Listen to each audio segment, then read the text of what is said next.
안녕하세요. 공인중개사 허준혁입니다. 자, 오늘은 신탁등기 건물 전세 사기 사건에 대한 내용을 준비를 했습니다.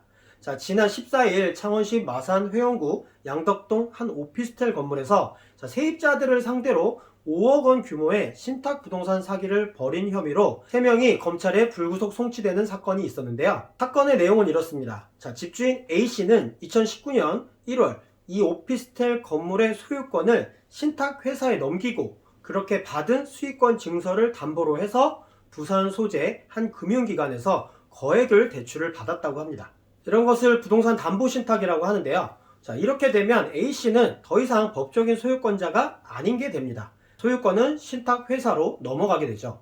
다만 나중에 A씨가 그 대출을 다 갚고 신탁등기를 말소할 수는 있습니다. 하지만 이 신탁등기를 말소하고 다시 A씨 앞으로 소유권 이전 등기를 하기 전까지는 A씨는 이 신탁회사 동의 없이 마음대로 전세계약을 할 수 없습니다.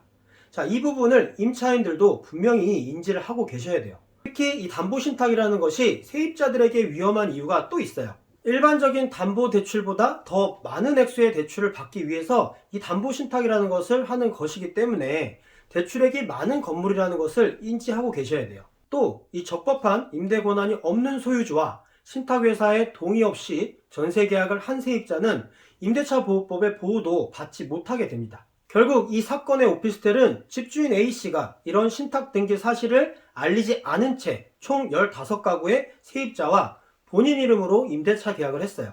자, 그리고 금융기관에서 빌린 원금, 이자를 갚지 못했습니다. 그리고 금융기관은 자금 회수를 위한 신탁부동산 공매 절차에 들어갔죠. 자, 그런데 중요한 것은 신탁회사 동의 없이 맺어진 전세계약의 세입자들은 임대차 보호법 보호를 받지 못하기 때문에 오피스텔이 공매로 넘어가게 되더라도 이 전세 보증금을 돌려받을 수 있는 길이 없는 거예요. 결국 공매로 해당 부동산을 낙찰받은 새 주인이 명도 소송을 하게 되면 쫓겨날 수밖에 없는 상황이 된 거죠. 자, 그래서 이 오피스텔의 세입자들이 집주인 A씨를 상대로 집단 고소를 진행을 했습니다. 자, 안타깝게도 이 피해자의 대부분은 부동산 계약 경험이 부족한 20대 사회초년생들이었다고 합니다. 그리고 더 화가 나는 지점은 뭐냐면요. 이 해당 계약을 진행한 공인중개사가 이 신탁등기에 대한 위험성을 제대로 설명해주지 않아서 공범의 혐의를 받고 있다는 것이죠. 자, 공인중개사라면 당연히 이 세입자에게 신탁등기의 위험성을 설명해줘야 될 의무가 있어요. 자, 그럼 세입자들은 이렇게 아무도 믿을 수 없는 상황에서 앞으로 어떻게 대처를 해야 될까요? 자, 세입자들은 전세계약을 할 때 반드시 이 등기부 등본은 당일날 반드시 직접 열람을 해보시기를 권해드립니다. 또 등기부 등본, 즉 등기사항 증명서를 보면 이 소유자가 신탁회사로 되어 있는 것을 확인할 수가 있어요. 그리고 그 신탁계약의 상세한 내용은 이 등기소에서 신탁원부라는 것을 떼면 확인을 할 수가 있습니다. 자, 그런데 이걸 보면 여러 가지 잘 못 알아듣겠는 그런 내용들이 많이 나올 거예요. 신탁사와 우선 수익권자 동의 필요 이런 내용들이 나올 텐데 실제로는 이 신탁회사에서 동의 같은 거를 잘 안 해줘요. 그리고 신탁부동산은 이 주택도시보증공사에서 즉 허그에서 진행하는 이 전세보증금 반환보증보험에 가입을 할 수가 없습니다. 여러모로 임차인에게 굉장히 불리한 상황이 발생하게 돼요. 자, 그래서 이 실무적으로는 내가 전세계약하려는 해당 부동산에 신탁등기가 있다면 그 신탁등기를 말소하는 조건으로 계약하는 것 외에는 이 전세계약을 사실상 피하는 것이 현명하다고 봅니다. 이번 사건도 이렇게 저렴한 전셋집을 찾는 사회초년생들의 이런 심리적인 부분을 이용을 해서 이렇게 사기 행각을 벌인 거예요.